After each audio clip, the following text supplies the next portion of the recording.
What's over, everybody? So, fearless fighters for the Jewish people, eh? What's your name? Yosef. Yosef. Would you be here even if they didn't give you pizza? Yes. Maybe not the first week. Okay. Now, very good. Very good. It is important, however, to remember, La'olam yilmad adam Torah shelo lishma. You always you do your best.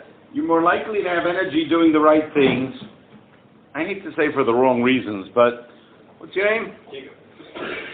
Jacob who? Bach? Yeah. What's your name?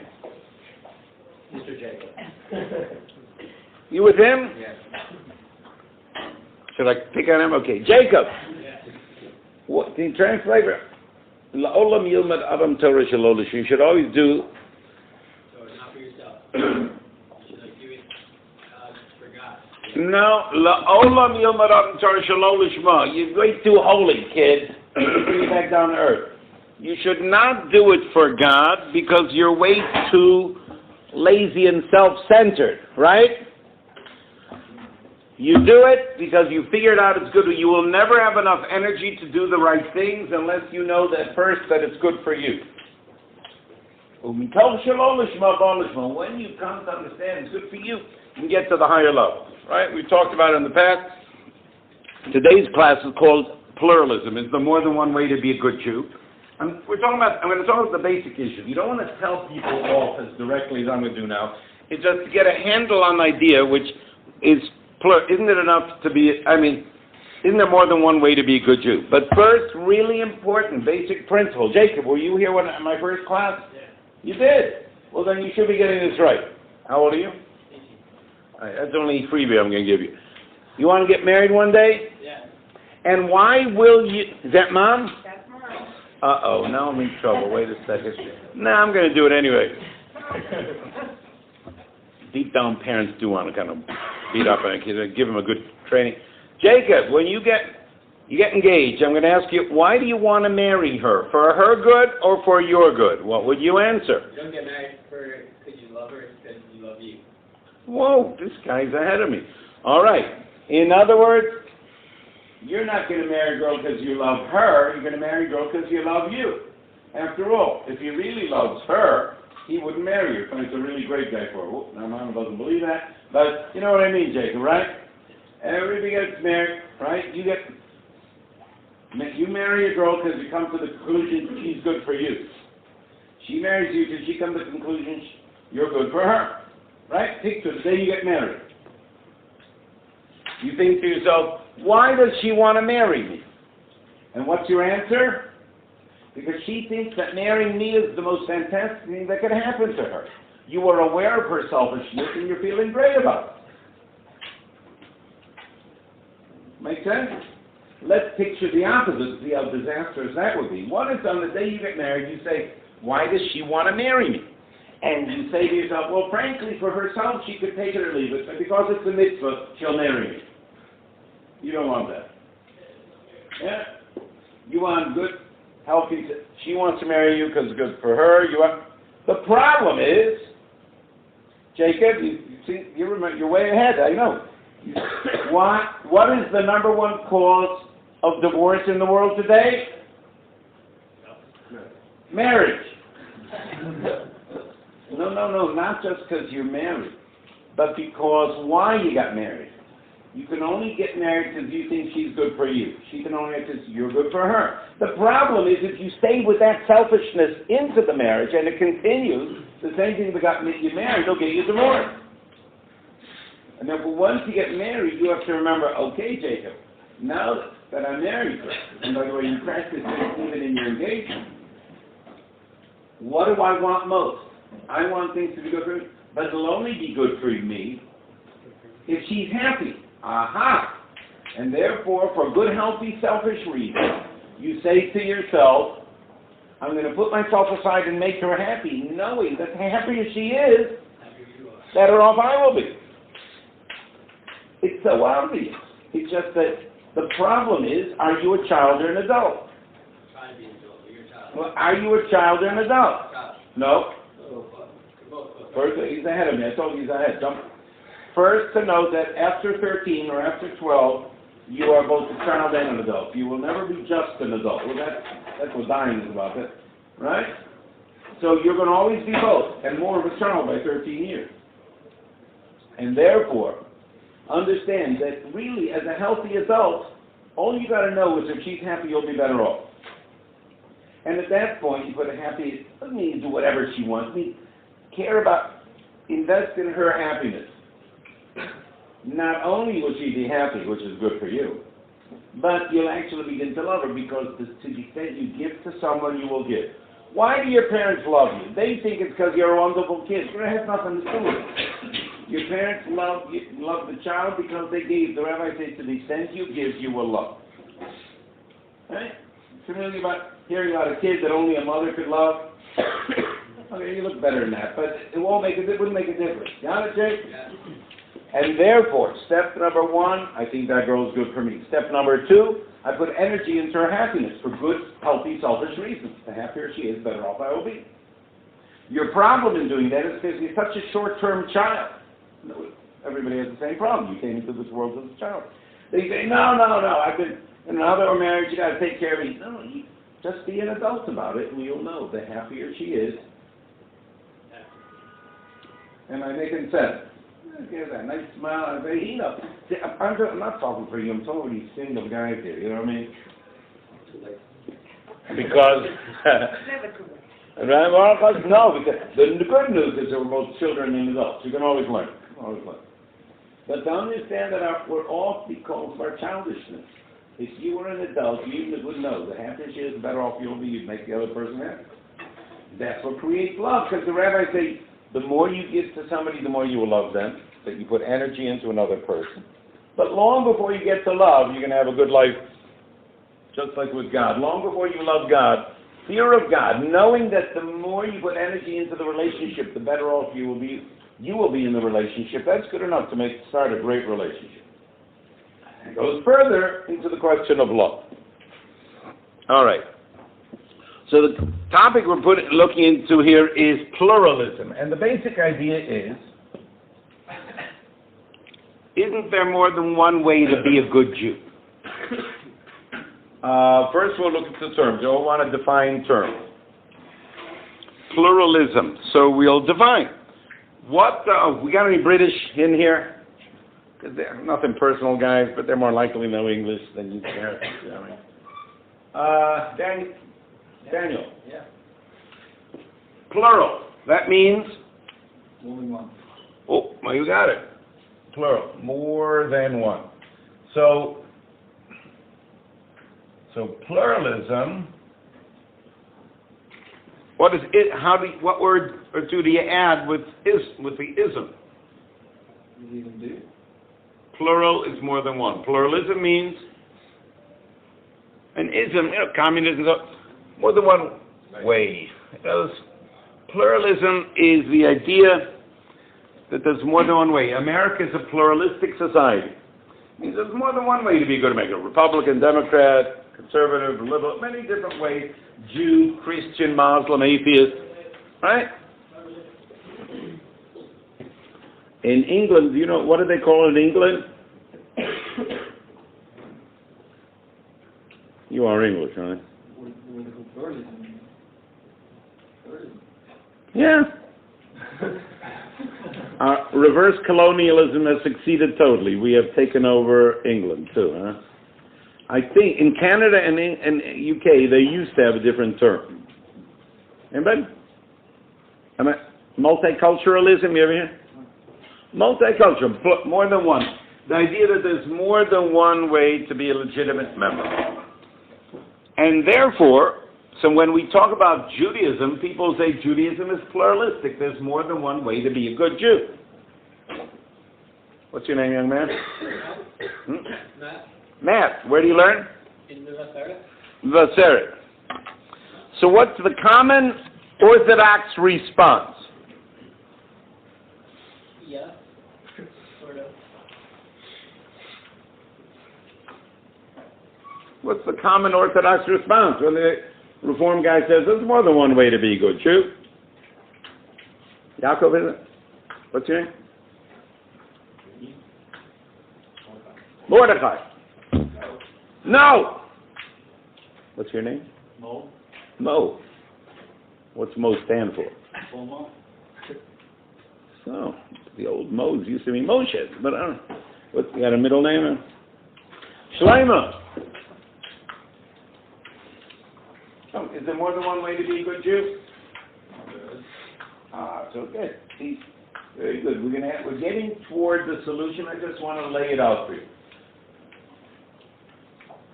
Classically, the basic idea, the Reform guy said Judaism is pluralistic, more than one way to be a good Jew.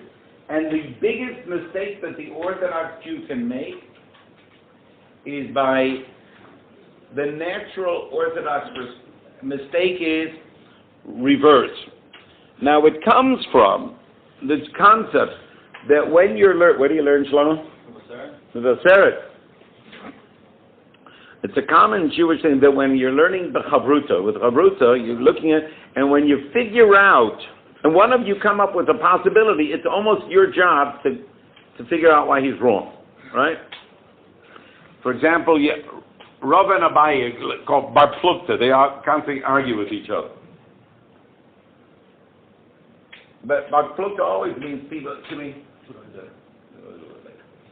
Bar Plukta also means guys who get along well. But that's the way Jews are.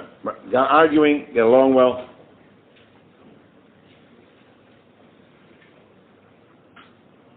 The classical mistake that Orthodox Jews make is because Reform says there's more than one way, then I know. I don't even have to check with Rambam or the Shulchan Aruch. Since he says this way, I know that the truth is the opposite way. And you understand, this is by those also people who make a mistake with politicians. A politician gets up and says, my opponent says so-and-so, now I'm going to prove that this won't work, and therefore you should follow me. Ignoring the fact that you're right, what he said isn't going to work. But what you're saying isn't going to work either, because usually the truth is some narrow area in the middle between two mistakes. Like in Israel, give me a 30-second thing, just roll a hissing grenade in here, and then go back to the topic. It's like in Israel, when the right wing says, if you look at what the left wing is called for to solve the problem with the Arab, it'll destroy Israel. They're right. Then the left wing says, but if you look what the right wing says will solve the problem, guess what? They're right too, which is why we're in big, big trouble. But each group says, vote for me because what he's saying will destroy us. But you're not giving me any solution because what you're going to do likely isn't going to work either. Will make any sense there? Don't look too happy about it either. Okay, what's your name?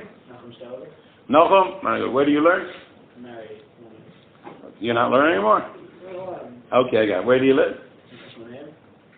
Okay. So what do you do? I mean, you're learning, teaching, right? Okay, so pluralism, to deal with the issue of what do you mean aren't there many different ways of being a good Jew? And when an Orthodox Jew says no, he's really made a crucial blunder and is going to miss the point of explaining things.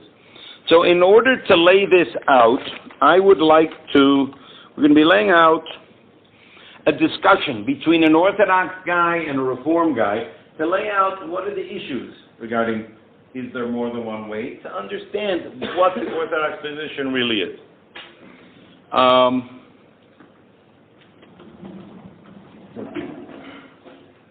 This will be the middle roughly here. We're going to leave out conservative because nobody quite knows what that is anyway.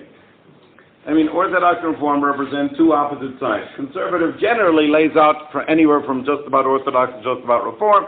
So, again, and please remember, ladies and gentlemen, I have no problem with the fact that there can be a Reform Jew who is a better neshama than some Orthodox Jew particularly. But to the extent that we're identifying theoretics and ideas, to understand what the problem we have with an idea and what is not the problem.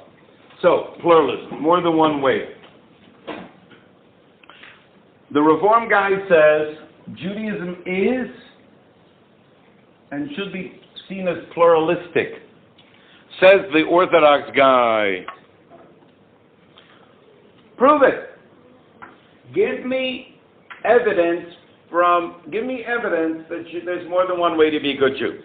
So I'm about to lay out a point of evidence for the Reform guy. Please explain why it's not valid. The Reform guy says, I can prove it to you. Because just the other month, at the International Conference of World Reform Rabbis, they passed a resolution unanimously stating that Judaism is pluralistic.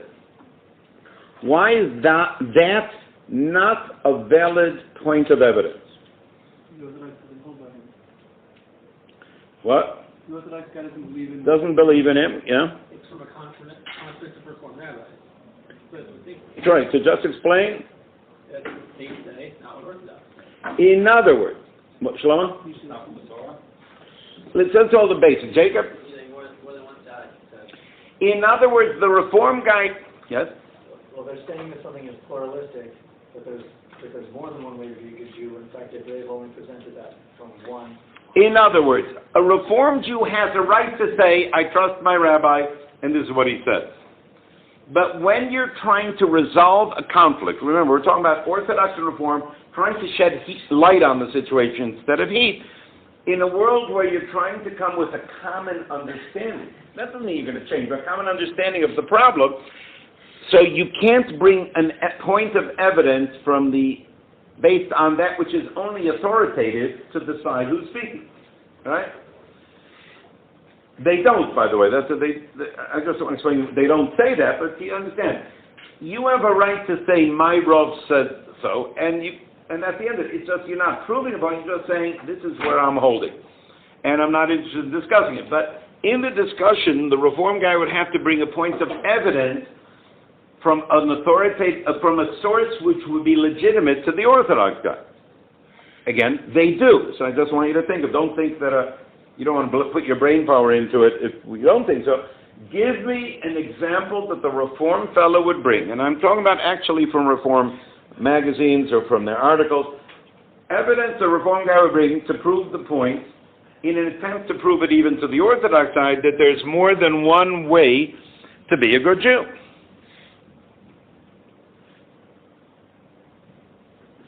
I'm sorry, first name again? Nachum. Oh, Nachum? Yeah.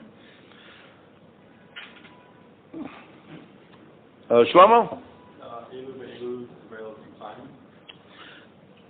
A legitimate beginning, but I'm saying actual evidence where you have different groups that disagree, and you Orthodox, we Reform and Orthodox both say they're both okay.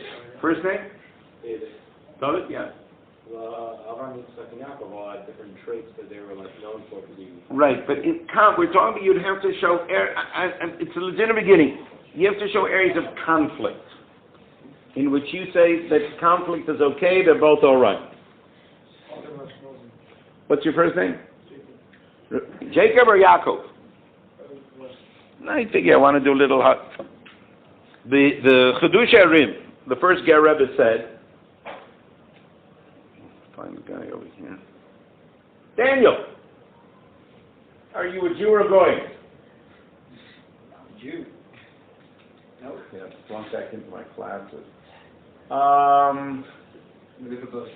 What? Good. How quickly they forget. Yes, both. I always say that no matter how religious you are, you're both religious and secular. Right? Before 13, you were only a child, but from that afterwards, you're both a child and an adult. We have a constant struggle. We are both individuals and part of a group. No, I can't do this with Mom here. Shlomo, are you an animal or a human being? Both. You're both. You knew that, didn't you? All right. The Bible. For secular people, I use the theory of evolution. You know, that we've been animals for millions of years. We've only been human for 6,000. There's a 1% difference, according to scientists. But the Bible says it's even worse than it sounds. The difference between an animal and a human being is zero. You understand? It's like seems like even worse than evolution. And so, to understand, unless you understood that every Jew is both a Jew and a Goy, because culturally we are massively affected. Right? Until you understand that, you won't really understand yourself. You try to present yourself as a unit, a balanced unit, while we are in constant inner turmoil about it, and we will accept ourselves better, we'll understand our conflicts and our imperfections better, and understand that life is a struggle of getting better. And therefore you will find that whenever a Jew drops parts of Torah, it's invariably going to be whatever mistakes the Goyim are making up. Again, really quickly, I once had a Reform writer say to me, what do you have against gay marriage? I said, I'm not going to explain why, and I'll explain why I won't explain why. Because 50 years ago, when the Goyim didn't use, do you any Reform rabbi who did it? No. Any Reform rabbi who calls for it? So why pretend that it has to do with the rights and caring about people? When the Goyim said no, that was the end to you also. You understand? So let's not pretend it has anything to do with right or wrong. It's simply, we check with God, you check with the Goyim. That's as simple as that. For example, now, do you know any Reform rabbi who does a marriage between any of their congregants and a German shepherd for them, in order for them to have sex? No. You all know that if X number of years from now Goyim are doing it, you know they'll be doing it too. It has nothing to do with right or wrong. It's who is your authority. So, to understand, so let's go back. The Reform guy is saying, I can prove it even to a source authority that you would accept. And Yaakov back there, I didn't even finish my voice. So the Chadush Arim said that because we are both Jews and Goyim, I didn't make this up, this was one of the great Hasidic masters in the 1800s. He said, it's a special thing that you should do tshuva on Erev Shabbos. Because it says, Akum Shabbos Chayiv Mitzvah. It's very improper for a goy to keep Shabbos. Shabbos is a special thing between God and the Jewish people. And therefore, you should do tshuva yourself, even if all week you're Jacob. Friday afternoon, turn back into Yaakov. So at least you go into Shabbos as a total Jew. Make any sense to you, Yaakov? All right. So Yaakov brought in the first very important, valuable example, where the Reform guy will say, look, it's not just me. What example did you give about Ashkenazim and Sephardim? They paskin, they rule differently. And yet, you Orthodox say both sides are okay. These guys and those guys, they do it, and fine. If we do this, you shouldn't, and vice versa. In other words, we didn't invent that there's more than one way. It's very clear that even before Reform, let's say Reform started in 1820, even before Reform, Orthodox believe there's more than one way to be a good Jew. Give me another example of history. Nachum? Hasidim and Misnagdim, or Misnagdim. What does Hasidim mean, Nachum? Chasid. Anybody? What does Hasidim mean? Pious, righteous. What does Misnagdim mean? Opponents. Which kind of tells you who won the PR race. You know what I mean? Righteous people and their opponents. All right. PR counts for a lot, doesn't it? But now each side says that the other guys are perfect, are wonderful Jews. Each one will say, I think our way works better, the other way was a little bit more dangerous, right? But each one says that. So you see, Hasidim is Nagdim, there's more than one way. You can have your differences, and each one has their problems with the other, but fine Jews. Get it? Give me another example. We'll assume that too much when we're putting this aside. So there's a saying, Al yitalel choger ki mefateach. Wait till the battle's over to see who was right. But meanwhile, what? People who work running call and people who work. No, something more distinctly different groups. Yeah. There wasn't like the difference, opposition. That?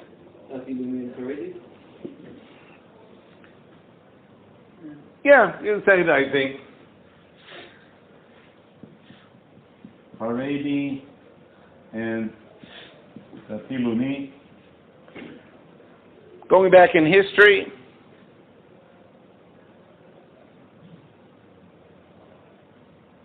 going further back in history than these even.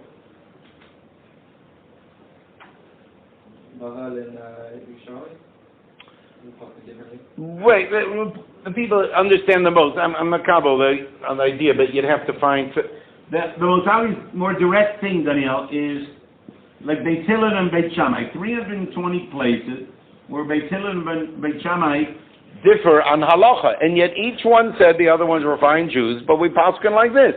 Do you understand? So it's very clear that you can have differences. Beit Hillel says something's permitted. Beit Shammai says forbidden, but each one says, you mean well, etc. We think you're making a mistake. It's fine. Do you understand? The Reform guy is saying more than one way. We didn't invent it. It's been part of Judaism since the beginning. And you begin to understand that when the Orthodox guy makes a simplistic statement that they say there's more than one, we're saying no, there's only one way, they basically lost the argument to the Reform guy.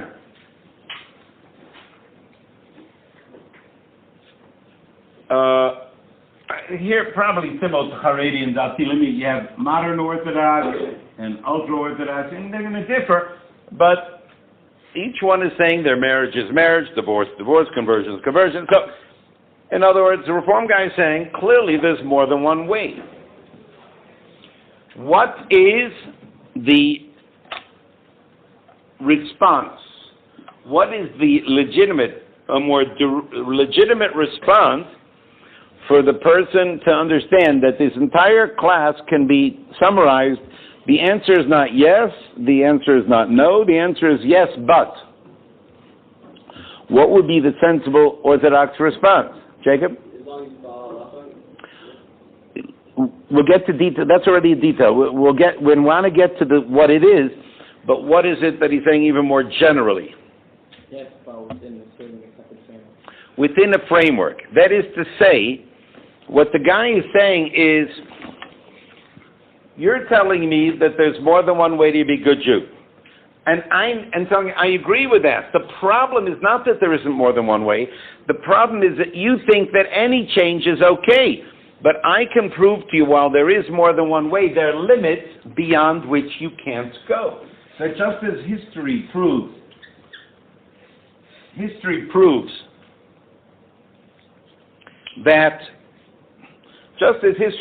that there are pluralistic alternatives, history proves there are schismatic movements, which are breakaways.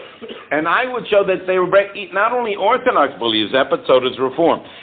Schism, get back to our Brits. What's a schism? Schism, like a crack where something divides.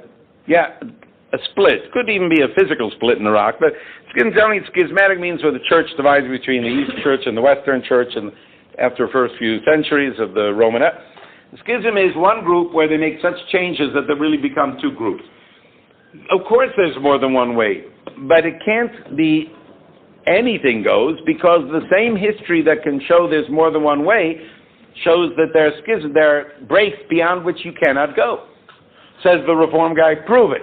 Prove to me that there are some changes that Judaism says, no, you're outside because of this.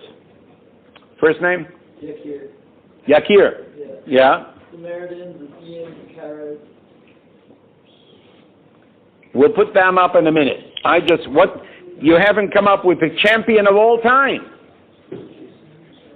Christianity. The Christians. They were Jews who said, well, we'll keep some stuff and change other. And both Orthodox and Reform guys says, you're out. Right? And then, Yakir, you said what? More subtly. Samaritans. Yeah. So Samaritans never quite came in. It's like talking about Islam. We want to look at where the Jewish people won, and because of changes, they then split. It seems actually Machlok, they don't go into history whether they were in separate groups. Who are the two basic groups? The 2,000 years ago was the Sadducees, called the Sadducees, and 1,000 years ago, very similar, the Karaites. You obviously have the Hellenists of the Hanukkah story. And we say, just as we've showed that even in modern Jewry, there's modern Orthodox and ultra-Orthodox, Haredi and Datilumi, also in the modern world, you have a group called Jews for Jesus. where a very modern, in which both Orthodox and Reform said that's not Jewish. In fact, Reform is a little more extreme. It's always nice to see extremism in our laid-back Judaism. Reform says that if a Jew for Jesus, you are considered a goy for all purposes, not Jewish at all. We're saying you're a Jew, but you lose your rights. It's like those are saying you're a Jew, just like an American who commits a felony, who's found guilty of a felony, loses the right to vote. It says so you lose rights. Reform said no, goy totally. First of all, can anybody figure out why we haven't put full list? Why is it that you're likely to have a longer list of pluralists than breakaways? Breakaways don't last. No, they don't last either, but... Very good, Yaakov. In other words, a pluralist, so you got two groups that we're listing that, because they're both okay. Here, it's the Jews on one side and these guys on the other side, right? So breakaways. Okay, so now we have an amazing area of agreement. We Jews never like noticing agreement. But what we have is Judaism, like the Reform guy said, Judaism is not one point. It could be on many different points. But we all agree that there's a boundary beyond which it's not Judaism. And now the only difference between is what determines whether you are in or out. That in this question of pluralism, once you now understand there are two sides.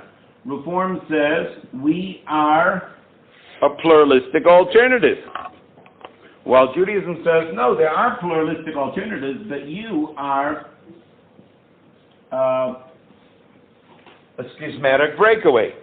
That's the issue.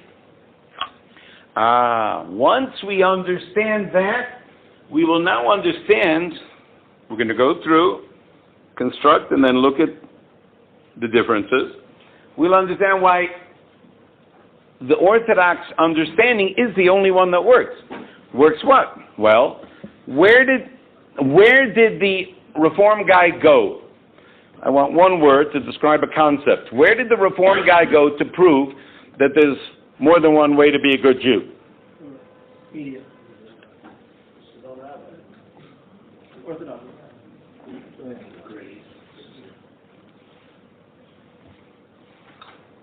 Yaakov, where did the Reform guy to prove there's more than one way?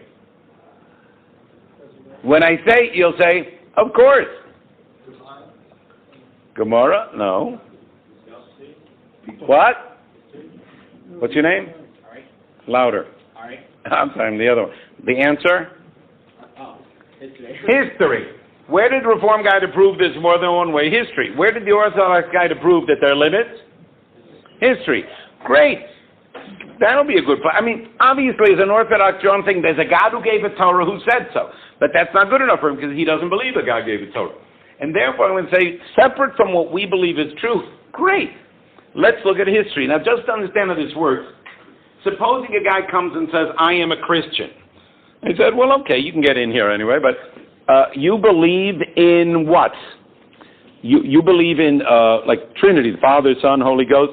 I said, well, I believe in the Trinity, but I don't believe in Father, Son, Holy Ghost. I believe in a Holy Trinity, which is Moses, Buddha, and Karl Marx.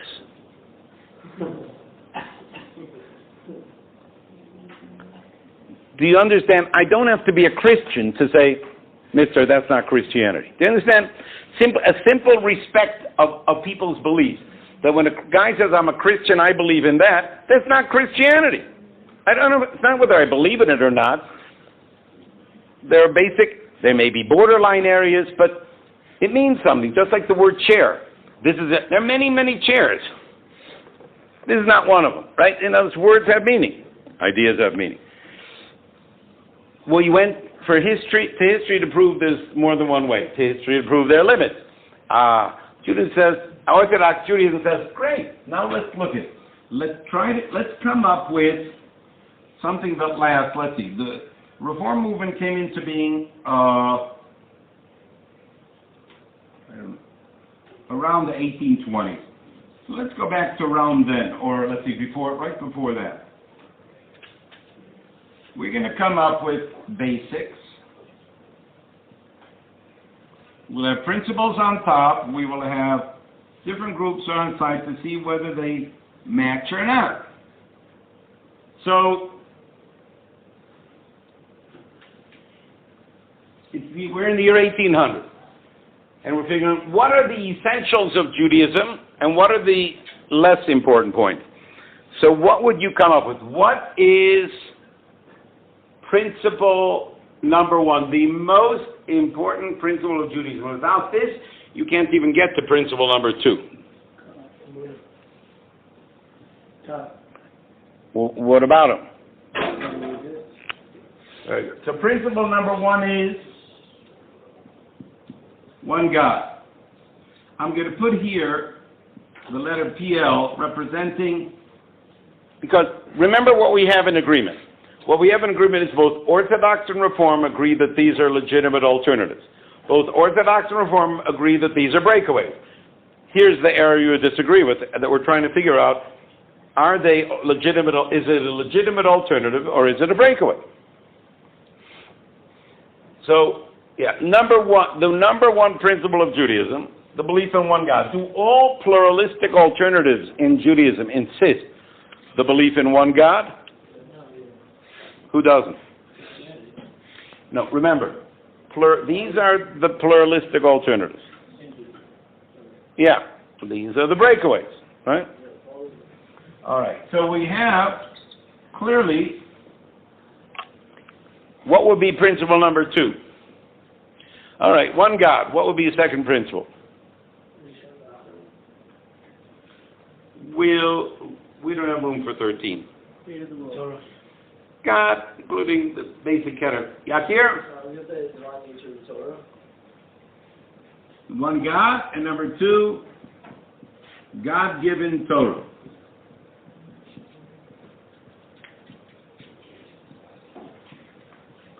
Do all pluralistic alternatives insist on that belief? Yeah.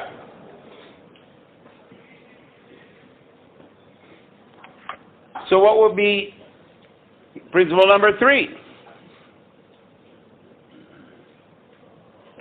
Maybe that's it. After all, maybe anybody who believes in God and God gave the Torah, everything else is up for grabs. Well, not really, because Christians and Muslims believe that too. So what identifies Judaism as opposed to Christianity and Islam, which of course are the two most successful franchise operations that we've come up with. But Judaism, first name? Micah. Please close the door. What? Micah. Micha. Right. So what would be number three?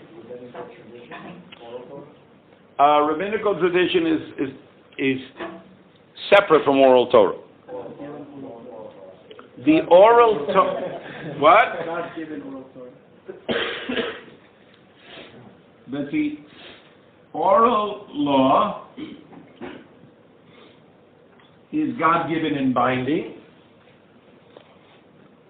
Do all pluralistic alternatives accept that? Insist on it, not accept. Now, really briefly, it needs another class, and we should have it. What is oral Torah? That is the next class tonight. Whose is it? I'll be listening. Excellent, excellent. Great. In that case, just one thing. And I don't know, may disagree. Well, my own fan. Give me one word that most identifies to you what is oral Torah. One word. Masorah. Oh, you're not familiar with the rules in my classes. Jacob. In my class, whenever I ask for a one-word answer, and there are many truthful one-word answers, like yours, the correct answer is the one I'm looking for. So that's not bad, but yeah. Gemara. Wonderful. No, not what I'm looking for. But it's true. Gemara, Masorah, rabbis. Give me the one word that most identifies what is the definition of, or what is the oral law. No, not for sure not. Yeah? Is that one word? Anyway, he said Masorah. Yeah. Well, no. I mean, fine, but no. Tradition? Oh, God, I hate that word. But okay, never mind. I don't get personal here. I like you anyway, kid. Yeah. Mind, No. argument, explanation, What? explanation, Close. clarity, Definitions. The oral law is the definitions of the written Torah. You see, Adolf Hitler can say, I have no problem with the Torah that says don't murder, as long as I define the term. As long as I define, there can be a God who said, don't murder, and that's fine, as long as, see, we in Germany, we never got rid of the laws against murder. We just redefined what is murder and what's a human being. That's all. Oral law is, see, because people think that oral law is some Jewish idea. No, all law is universally, has written and oral. You know, in America, you have constitution and statutes, but as long as you have a court system and laws argued out, that's oral law, where you have to see, what does the law mean? Is it this? Is it that? In other words, it's explanation, application, but the central word is, it's determining the definitions. What is murder? What is stealing? In all areas, the oral law it's a universal principle that in all law, there is no law unless you have the understanding, which is the main thing of the argumentation of that system of what are the definitions in any given law. Understand? Which is why the legal world sees the Talmud as an unbelievable document. Whatever they believe in God, it's unbelievably concise, massively information dense in regard to application of definitions. At any rate, that the oral law is God-given. You understand, if you have God says don't murder, but when I say, what's murder? And God says, I don't know, whatever you want. You're talking about nonsense, right? Oral law. What is number 3? I'm sorry, that was 3. Number 4. Tanakh was closed. What we say was closed. No additions of new. No, we're talking about Torah. So whatever Tanakh is, Torah was closed at the end of Torah. Chosen people. So I'm going to put a different one. I'm going to run into. This is the idea that the law, that the Torah itself is eternally binding.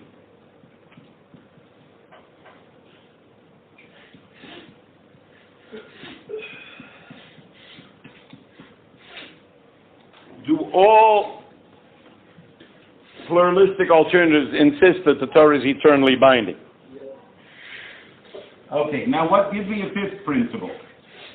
what is eternal binding? That the Torah, the law, the do's and don'ts of the Torah are forever. Yair. Yakir. Yeah. Not exactly sure what it is, but Messianism? The coming of Mashiach. Yeah. I'm not going to include this. Why not? Try to explain. I agree with you totally. Yakir. Yakir. I agree with you totally, but it's not required. It's not a 5th category. Why not? How do you know about Mashiach? Because there's a God who gave a Torah, both written and oral, that's eternally binding. You know, this is Torah Judaism. Everything else, the resurrection of the dead, Mashiach, Shabbos, kosher, listen to the rabbis, it's in Torah, right, that they have an authority to legislate, literally to the point of a death penalty once the Sanhedrin decides something, that it is binding and it's rest in place. Obviously, in American law, you have the same thing. It's an amazing thing in the year 2000 when Bush was running against Gore. Massive fighting. Once the great rabbi spoke, what are they called?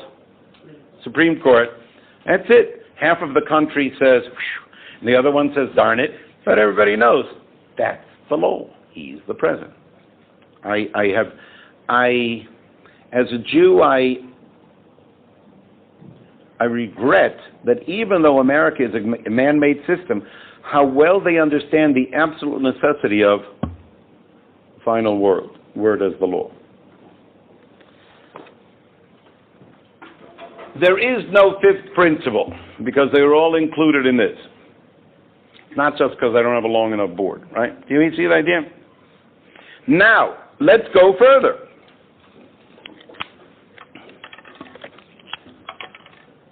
we have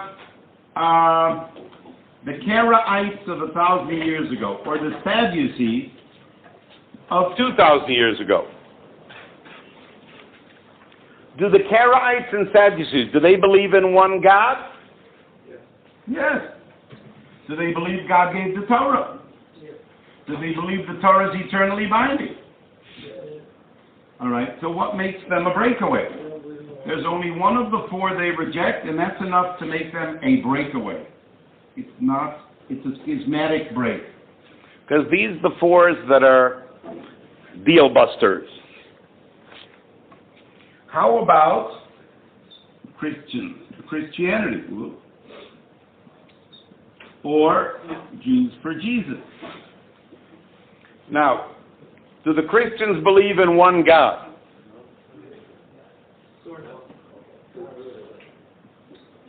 You ask a Christian, do you believe in one God or three? What does he say? One. So what's this sort? Who said sort of over here? First name again? Matt. What do you mean sort of? Do you believe in the Holy Trinity, like the topic, whether they're... Listen, if you ask the Christians, do you believe in one God or three, what do they believe? What do they say? They say one. So we're going to put a check, little question mark in red. Not too crazy about the mathematics, but all right. Believe in one God. Do they believe God gave the Torah? Absolutely. Do they believe that the oral law is God-given? No. Rejection of the oral law. And they rejected the Torah as eternally binding. Of course, God says, shouldn't eat pork chops, you put on tefillin. But that was until Jesus, at which point things changed. You get it?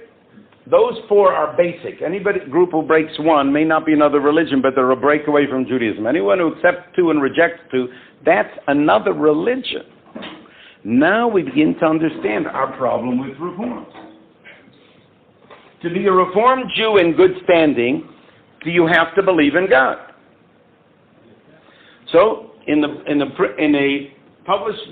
publication put out by the Reform Movement, Central Conference of Reform American Rabbis, in 1972 by Theodore Lenn, L-E-N-N, who was authorized by the movement to interview various different rabbis, said 14% of the rabbis identified themselves, this was in 72, I assure you things have not gotten any better.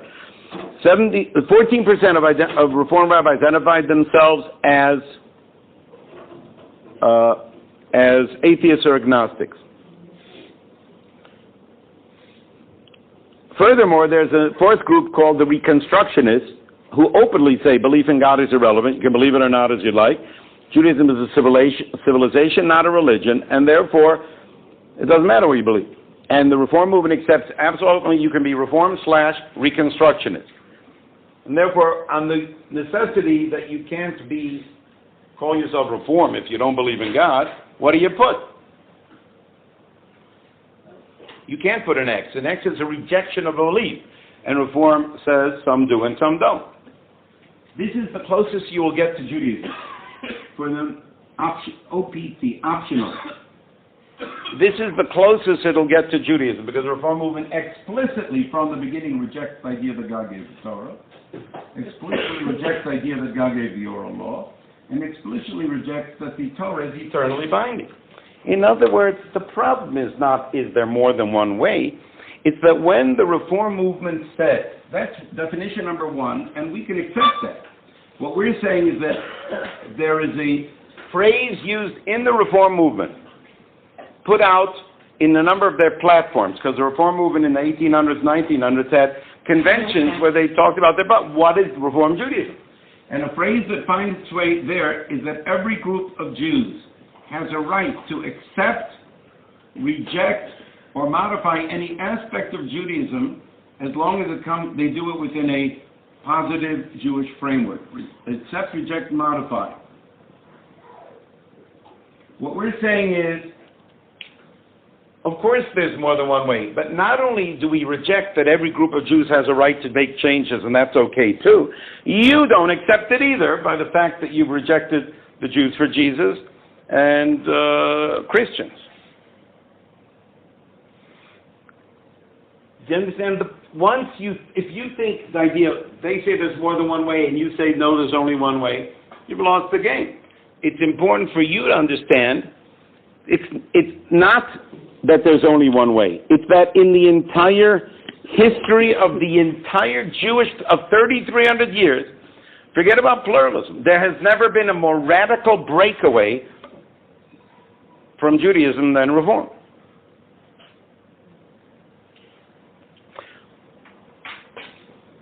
And that's why it makes sense that when a kid comes to his Reform rabbi, we've had this happen much more than one today, saying, I don't believe in God, why should I come to the temple? Well, you can still work on social justice and tikkun olam, and then he goes off to college and he gets into a spiritual crisis. And he comes back to his rabbi and says, Rabbi, I now believe in God. Whoa, wonderful. And I believe God gave the Torah. And the rabbi says, oh no, you haven't been going to Aish Torah then, have you? No. And I believe in the coming of the Messiah, and he already came and his name was Jesus. And his rabbi says, hey kid, now you're a goy. A goy, he's more of a Jew than the rabbi is. You understand? That the problem is not, is there more than one way, is that in the history of the Jewish people, there's never been as radical a breakaway. And as long as you're putting it out, to understand, if you put conservative, you have, I doubt this, but to give a but, conservatives say you must believe in God, but that in fact, the movement is massively in rejection of the belief that God gave the Torah. In fact, in America now, there are joint conservative and Reform conversion classes put out by Reform, because some rabbis are conservative, some are Reform, and then at the end, people decide which one they want to join. You understand? What they're saying is conservative and Reform is the same religion. It's obvious that it would be impossible to have a joint Orthodox and conservative because they are two different religions. What you have is three massive, in the book says they're written today, rejections of these three, but some of them, some conservative Jews may accept it, and therefore what you have is one requirement and three optional. Why is it that an optional, I would say, is the same as a rejection? Because if optional is good enough, then you don't need conservative Reform. Let's put Democrats or Republicans here. To be a Democrat or Republican in good standing, can you believe in one God who gave the Torah, oral law, and eternally binding? Those are four optionals too. But we know that being a Democrat or Republican has nothing to do with, they are not Jewish alternatives. What are the essential things that you must know to be true? And the problem is not there's only one way. The problem is that there's never been greater breakaways. Now the reason is obvious why, and that is because the more secular a society becomes, Judaism breakaways almost never come up with anything new. Whether it's the Hellenists, it is always either Judaism or to become as much like the Gentiles around us as possible. And therefore, it makes sense that the more distant the world around us is from Torah, the more distant any of the breakaways will be. They don't come, as we said before, about gay marriage or whatever. It has nothing to do with rights. It has to do with what is the Gentile doing, and that's going to be what we're going to be doing. But crucial to understand, pluralism is a more than one way, of course. But in terms of those movements, never been more radical breakaways. Quick point, an illustration is an old Hasidic story, and then I'll come around to a couple questions we can take. So a guy comes to his Rebbe and says, Rabbi, I committed a sin, and I'd like to do a tikkun. The Rebbe says, okay, you have to tell me what the sin is. He says, well, I didn't wash mayim acharonim. Familiar with the custom? Some people say halacha, that just like you wash for bread at the beginning, you wash before doing the grace after meal, right? He said, I didn't do mayim acharonim. So what does the Rebbe think? He says, I've heard a lot worse, you know what I mean? All right, why didn't you wash mayim acharonim? He says, well, I figured since I wasn't going to bench, I might as well not do mayim acharonim. Benching, that's a Torah law. Why didn't you do grace after meal? He says, well, I figured the food was treif. I didn't want to make it. You're eating treif. Why didn't you eat kosher? Nobody wanted to give me kosher. Why not? Well, I was eating on Yom Kippur at the time. You understand? So they're making the problem like it's my Machronim problem when the problem was eating a Yom Kippur. You have to understand what the issue is. The alternative is always, you can expect to be whatever in a world where the point is, let me try to be as much as the people around me without calling myself a dropout. Those are the movements. What the dropout groups from Judaism will be whatever the non-Jewish world is. Question, Jacob. If someone is a conservative, but they happen to be someone who opts into one of the optional things, how do you differentiate them from the mainstream? A guy says, I'm conservative, but I believe in these four. Then what makes you conservative? The fact that he believes that it's optional. Right, which means he's a non-believer. And he's saying, I believe in these four, but I'm conservative because if you don't believe it, that's fine too. Then he's not part of the Jewish religion. He said, I believe it, but if you don't, that's fine too. He's invented, which is why you find fewer and fewer. By the way, I do want to say a very important point here too. We find this at Aish over and over again. People say there are 1.5 million conservative Jews, 1.5 million Reform. I find that most of those 3 million people are not Orthodox. That very often I have to take the books and teach the conservative Reform Jew what a conservative Reform means. The good news is, therefore, that when I get many conservative Reform Jews, they are shocked to know that that their movement doesn't believe that God gave the Torah. Because, thank God, the average Reform Jew knows as little about Reform as he knows about Judaism. And therefore, many of them may believe that my movement believes that God gave the Torah, but we found more loopholes than the Orthodox. Because remember, it's not like they don't know Judaism, they don't know what their movement either. So there are many of them who are actually much more believing Jews than their movement is. So we're not talking about any particular individual, although we can find that the younger they are, the more being an atheist is no problem being a Reform and conservative. Yeah.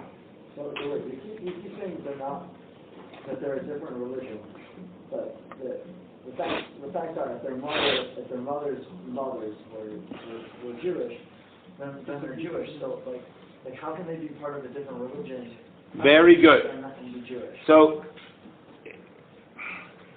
just 2 minutes on this. We're not going to do any more questions. Excellent. What is the Hebrew word for religion? Dat. And where does the word appear anywhere in Torah?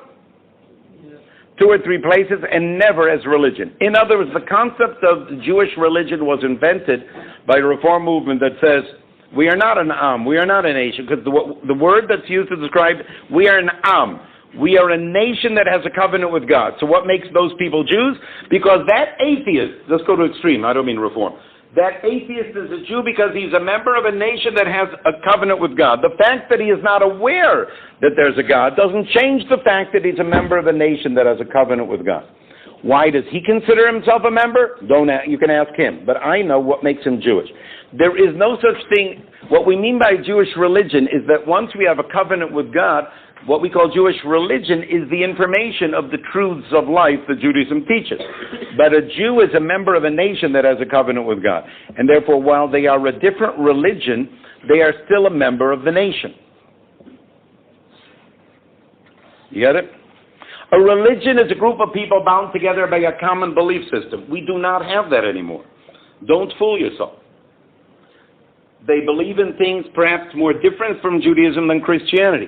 We are an Am. So just to touch on what's then the problem? Why don't we say, well, if he's Jewish anyway, what's the difference? If according to you he's a Jew. So let's put aside whether he has a chelik in Olam Haba. Tell me, first name? Micha. What is the halacha? A Jewish girl converts to Christianity and marries a Gentile, and they have a little girl. Is that little girl, according to halacha, Jewish or Gentile? Jewish. And let's forget about the kashrus. Okay, Jewish, right? She then gets married to a guy by the name of Christopher McGillicuddy. And they have a little girl. Is that little girl Jewish or Gentile? Jewish. What if they have her baptized in both the Catholic Church and a Protestant one? Just make sure it sticks. At that point, what is she? Jewish. Jewish. She grows up and marries the Pope, for God's sake. And their daughter? Don't fool yourself. Innocent young man. But, okay, what's the difference? Listen. Is their little girl Jewish or Gentile? If they have it. Well, it can't be Christian because you've asked her in the Christian church, but it's probably Jewish. Jewish, okay. So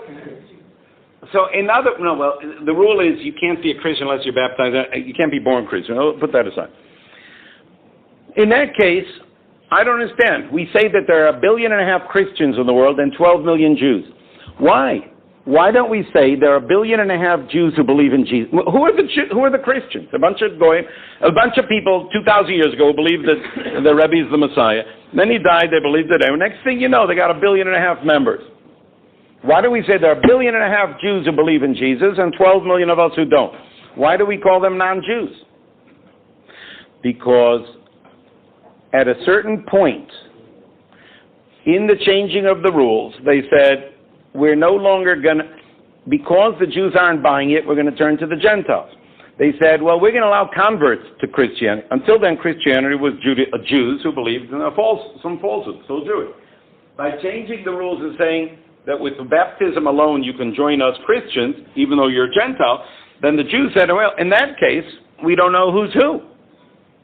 Until now, the early Christianity, there were Jews who believed in a falsehood, but they're still Jewish. But once you allow Gentiles to join because you've changed the rules, we don't know who's who. This is probably the major reason there's outreach in the Orthodox world today is that once the Reform and Conservative movement changed the beliefs, they're still Jewish. They're part of the Jewish nation. But because their kids, they changed the rules because we're going to make Judaism more relevant. Comes along their children 2 generations later saying, this is the most irrelevant thing possible, and they just drop out, or they intermarry. The movement then says, we'll consider your children Jewish, whether your wife's Jewish or not. And therefore, what happens is very similarly to what happened to Christianity. Just as 2,000 years ago, once the Jews who made changes applied it to their convert, at that point, Christian means a Gentile. It used to mean Jew, then they changed it. Now Christian means a Gentile. Reform and Conservative used to mean Jews, but increasing numbers of them, because they changed the rules of what makes you Jewish by birth. Reform says you're Jewish even if your father's Jewish. Or what makes Jewish by conversion, where both Conservative and Reform converts don't meet the requirements. What you have is increasing number of Reform and Conservative Jews who are, in fact, Mahadrin Gentiles. Because once you change the rules, it will apply to the question of who is a Jew as well. When I came to Asia Torah in 1985, there's a guy by the Dr. Bruce Phillips. I think he retired recently. A nice guy. He works as the demographer for the Reform movement. In 1985, he said 15% of the Reform movement is Gentile according to the Orthodox view. Now he said it's over 30%.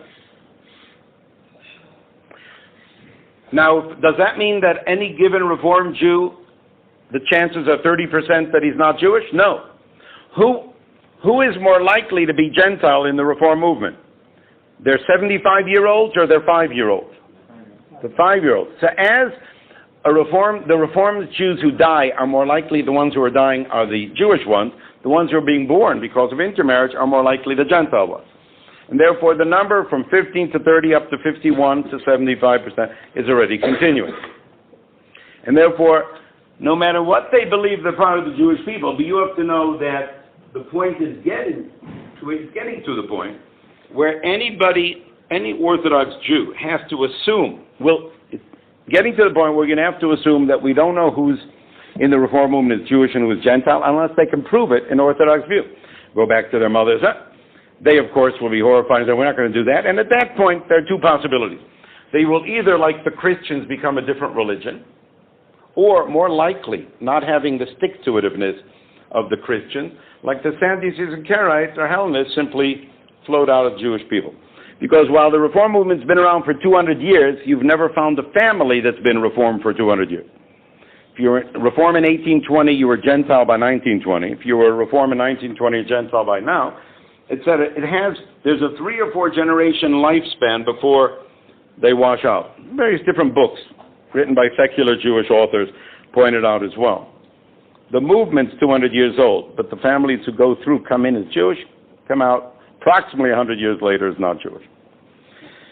And therefore, to understand that what outreach really is not being Orthodox or Reform.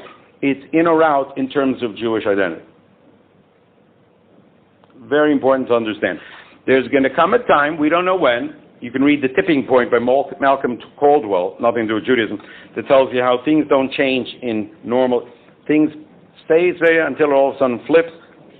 But we are getting to the point where even long before the movement disappears, you have to assume when a person says, I'm conservative Reform, you'll have to assume he's Gentile unless you can prove he's Jewish. And the idea of outreach is the awareness that we really just have a few decades before that will no longer be possible. You hear the idea? You look a little disturbed about it. Well, me too. It's just important to understand what we're talking about and why we're the last generation or two before outreach will no longer be possible. And what will happen is what always happens in history. There are break-offs. What stays with it is Jewish people. As Jewish people, we're eternal, but the numbers are always the remnant. It's like anybody know what percentage of students, volunteers who want to be Air Force pilots, what percentage of become fighter pilots? Yakir? 10%. Wow, I heard less than that. 10%, But 10% who actually make it to the 3 or 4. 10%. And do you know why only 10% make it? Because they are crazy ultra-Orthodox fanatics, the Air Force, the Israeli Air Force. I think we should come up with something called the Reform Israeli Air Force and make it much easier. See to it that we get 50% passing into. Why don't we do that? Just lighten up the little regulation, and instead of having the ultra-Orthodox Israeli Air Force, 10% rejection of 90%, why don't we have the Reform Israeli Air Force where we make it a lot easier? Simple, because then we'd end up with a Syrian Air Force. You understand? Yakir, we make any sense there? All right. And the truth is, this is a bigger picture, we'll have another time. The truth is that everyone is pluralistic on some things in your life and ultra-Orthodox in others. There's a basic catch. It doesn't matter if you're religious or secular. When things are important to you, you are ultra-Orthodox. In others, pluralism. Does the average secular Israeli say, look, I think you should go to the army, but if you want to go to yeshiva, why would I argue with you? Is that what they say? Not a chance. Because everybody, when they're Haredi, they say there's only one right way of doing it. Get it? How dare you go to yeshiva when you should go to the army? Everybody is Haredi about the important things in their life. And they're generally pluralistic about the meaningless things anyway. Yeah, if it's not that important, you can do what you want. We are in general Haredi about everybody, whether Reform or Orthodox. You're Haredi about the things that are important and open-minded and liberal about the things that are meaningless. Okay, break now, and we have the next class, 30-second stretch. Great, guys. We're going to finish right away with a very important class coming up. And time is late, so we got to start right away. Thank you so much for Berger. Another incredible class.